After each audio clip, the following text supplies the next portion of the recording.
La Société de chirurgie du Mali, Soshima, et le Laboratoire de recherche appliquées pour le développement de la chirurgie et de l'anatomie Laradeka ont organisé du 13 au 18 octobre 2025 un atelier de formation en soins primaires d'urgence SPU. L'objectif de cette formation, c'est quand même de renforcer les capacités. C'est une formation continue qui a comme objectif de doter les participants aux moyens et aux différentes méthodes de sauvetage en cas de soins d'urgence.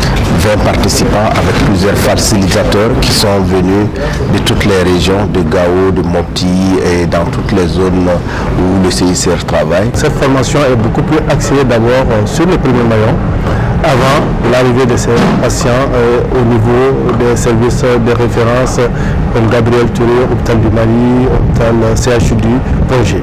C'est à travers des mannequins que pendant une semaine, ces éléments que nous avons pris au niveau des premiers maillons d'urgence et même au niveau des services d'accueil des urgences des CHU, ça va les permettre de faire des gestes qui permettent de prolonger la vie, de faire des gestes qui permettent de lever les extrêmes urgences. Cette méthode de formation médicale réaliste permet aux agents de santé de s'exercer dans des scénarios contrôlés pour acquérir des compétences techniques et de gestion des situations. Initié par le CICR et avec l'appui de nos autorités, notamment la direction régionale de la santé.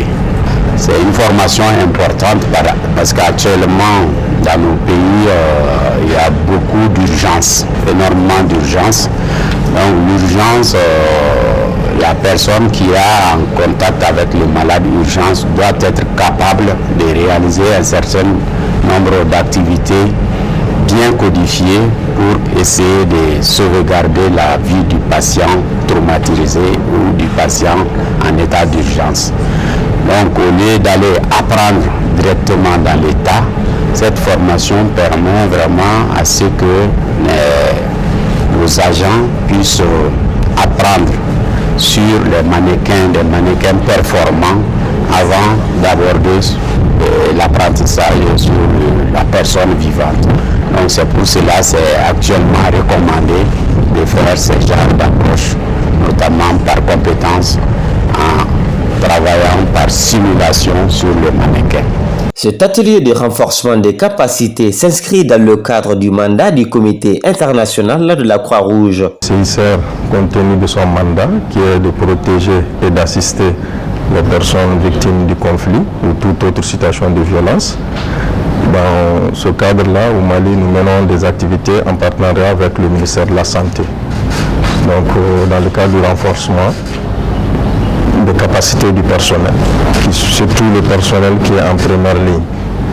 Donc c'est dans ce cadre-là aussi que nous avons un partenariat avec la Société malienne de chirurgie. Vu tout ce qui se passe actuellement, nous nous sommes dit qu'il était bien qu'on avance sur ce volet de renforcement des capacités. Donc c'est dans ce cadre-là que nous avons initié cette formation. Et le CICR, à travers des formateurs qui sont venus de Gao et de Mopti,